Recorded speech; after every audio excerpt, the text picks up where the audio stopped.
नमस्कार दोस्तों, स्वागत है आप सभी का अपना चैनल कंप्यूटर सीखो में। आज की क्लासेस में हम आपको एक्सेल का फाइल मेन्यू के बारे में बताने वाला हूं। एक्सेल के फाइल मेन्यू के अंतर्गत जो भी ऑप्शंस आपको मिलेंगे, सभी ऑप्शंस के बारे में एक एक करके डिस्कस करेंगे और उसका यूज हम किस तरीके से करते हैं इसके बारे में डिटेल्स से जानकारी लेंगे। तो चलिए शुरू करते हैं आज का ये क्लास है। तो सबसे पहले एक्सेल में जो हमारा मेन्यू आता है वो हमारा फाइल मेन्यू आता है।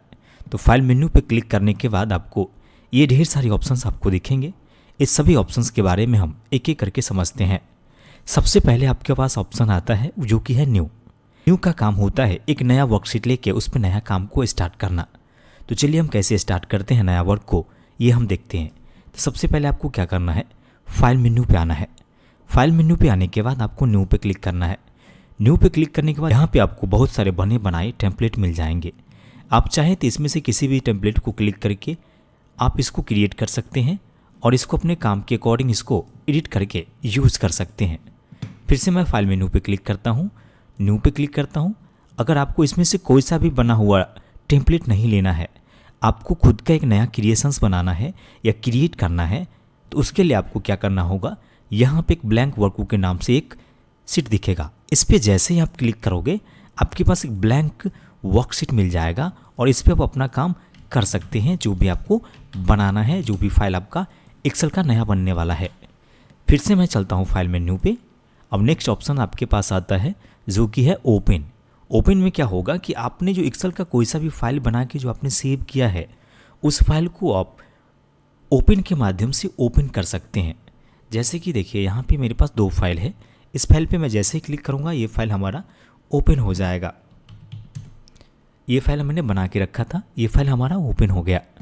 फिर से मैं चलता हूँ फाइल मेन्यू पे, फिर से चलता हूँ ओपन पे। आपने यहाँ पे रिसेंटली फाइल जो आपको दिख रहा है वो फाइल को आपने ओपन कर लिया। बट अगर आपने कंप्यूटर में उस फाइल को सेव करके रखा है इन फ्यूचर, कल या परसों कभी भी, उस फाइल को भी ओपन करने के लिए आप ओपन के प्रोसेस से ही आप एक्सेल के फाइल को ओपन कर सकते हैं। वो कैसे, आप देखिए। सबसे पहले आपको क्या करना है, ब्राउज पे क्लिक करना है। ब्राउज पे क्लिक करने के बाद आप कंप्यूटर्स में आ जाएंगे। कंप्यूटर के जिस भी लोकेशन पर आपने अपने फाइल को सेव करके रखा है उस लोकेशंस पे जाकर उस फाइल को डबल क्लिक से ओपन कर सकते हैं। जैसे यहाँ पे मेरे पास एक नया फाइल है, इस पर मैं क्लिक किया और इस फाइल को हमने ओपन कर लिया। इस तरीके से हम अपने फाइल को ओपन कर सकते हैं। आशा करते हैं आपको ओपन के बारे में समझ में आ गया होगा। ओपन का काम होता है अपने एक्सेल के फाइल को जो हमने सेव करके फ्यूचर्स के लिए रख दिया था, उस फाइल को अगर हमें ज़रूरत पड़ी है तो दोबारा उसको ओपन करना होगा। और ओपन करने के लिए जो प्रोसीजर को हम फॉलो करेंगे वो हमारा फाइल मेन्यू का ओपन ऑप्शन होगा, जैसे हमने अभी आपको करके दिखाया।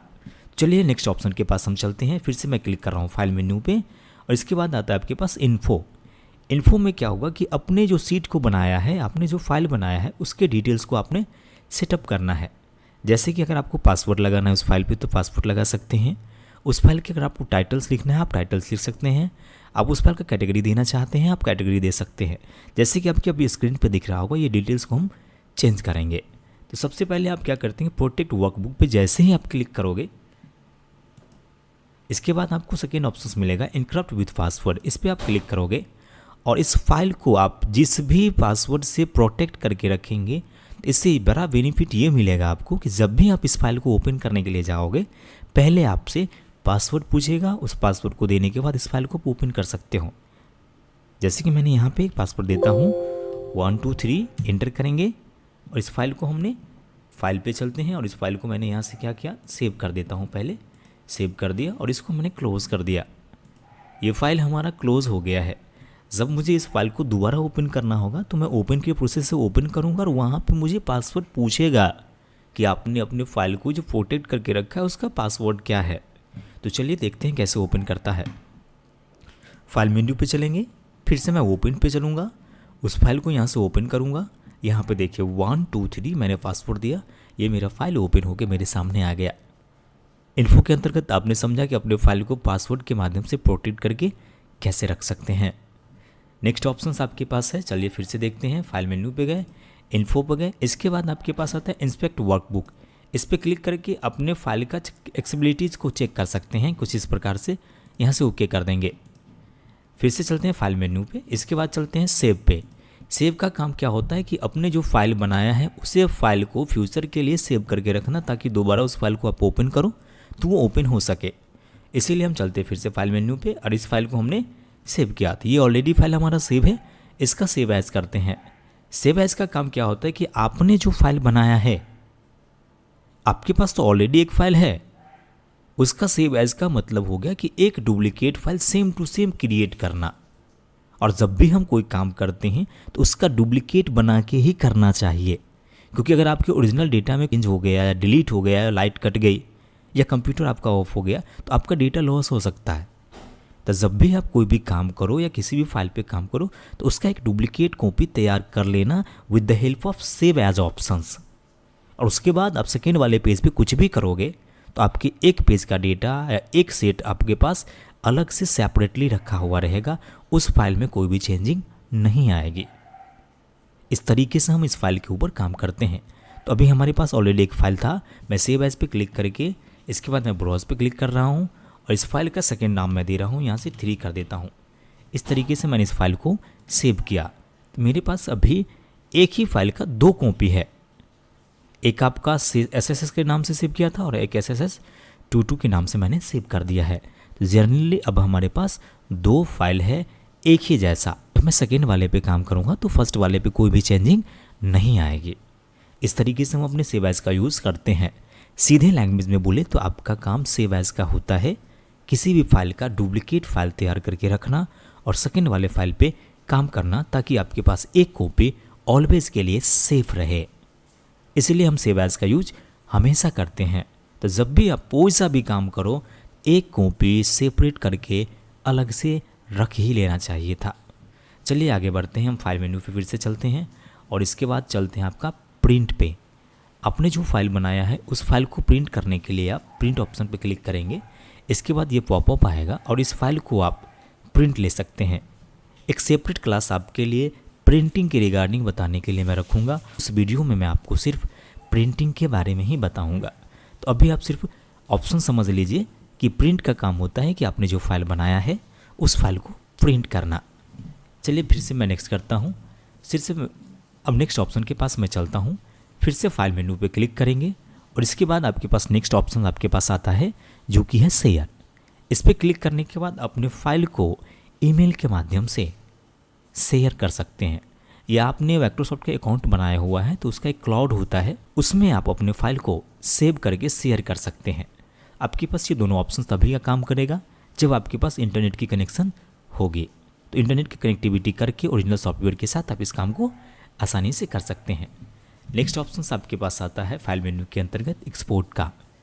आपने जो फाइल बनाया है एक्सेल का जो फाइल है आप उसको अलग फॉर्मेट में आप एक्सपोर्ट कर सकते हो। यानी कि आपने जो फाइल बनाया है वो एक्सेल का फाइल है, बट आप क्लाइंट या आपका मैनेजर या आपका बॉस आपको बोलता है कि आपने जो एक्सेल का फाइल बनाया है उसे PDF में कन्वर्ट करके मुझे भेज दो।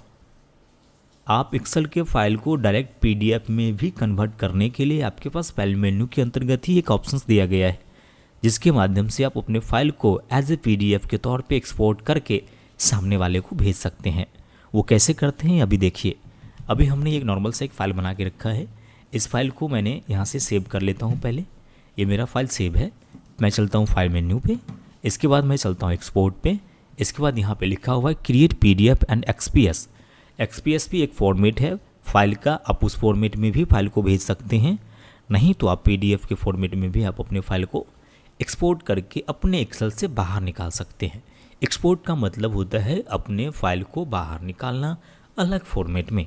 तो हमारे पास एक्सपोर्ट में जब भी जो फॉर्मेट दे रहा है वो फॉर्मेट हमारा PDF का और XPS का है। तो मुझे PDF की ज़्यादा ज़रूरत होती है, ज़्यादा लोग यूज़ करते हैं कंपनीज़ में, इसी ऑप्शंस का यूज़ ज़्यादातर होता है एज ए PDF में कन्वर्ट करके देने के लिए। तो मैं यहाँ से क्या कर रहा हूँ, PDF पे क्लिक कर रहा हूँ। इसके बाद जिस नाम से इस फाइल को PDF फॉर्मेट में सेव करना है उस फाइल को मैं इस फॉर्मेट में सेव कर दूंगा, जैसे मैं अपने नाम से सेव कर रहा हूँ। और इसका लोकेशन मैं डेस्कटॉप पे रखूँगा और यहाँ से पब्लिश करूँगा। ये फाइल हमारा PDF में सेव होकर मेरे पास पब्लिश भी हो गया है। इस फाइल को मैं क्लोज़ कर देता हूँ, इसे मैं मिनिमाइज कर देता हूँ और इसके बाद मैं आपको दिखाता हूँ ये मेरा फाइल कहाँ गया है। ये सामने अब डेस्कटॉप पे देख सकते हैं अमित कुमार के नाम से एक PDF फाइल मैंने एक्सेल के फाइल को एक्सपोर्ट करके मैंने पीडीएफ में बाहर निकाल लिया है। अभी आपको समझ में आ गया होगा कि एक्सपोर्ट ऑप्शन किस तरीके से काम करता है। मैं फिर से चलता हूँ। एक्सपोर्ट के बाद नेक्स्ट ऑप्शन आपके पास आता है पब्लिश का।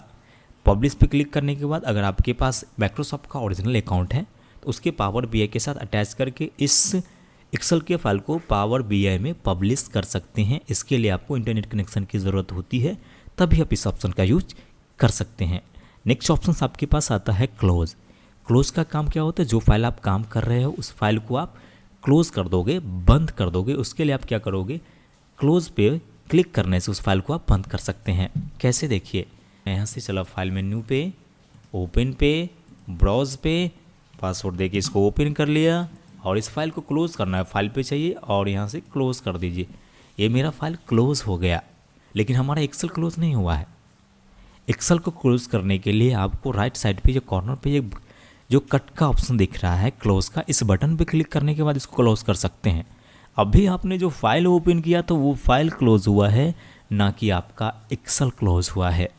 एक्सेल को क्लोज करने के लिए आप चाहे तो अपने कीबोर्ड से अल्ट के साथ F4 करके भी इसको क्लोज कर सकते हैं, या तो एक्सेल का अल्ट प्लस F4 से भी क्लोज कर सकते हैं, या तो इस कॉर्नर पे जो बटन दिख रहा है क्लोज का, इस पर भी क्लोज करके आप इस तरीके से अपने फाइल को क्लोज कर सकते हैं।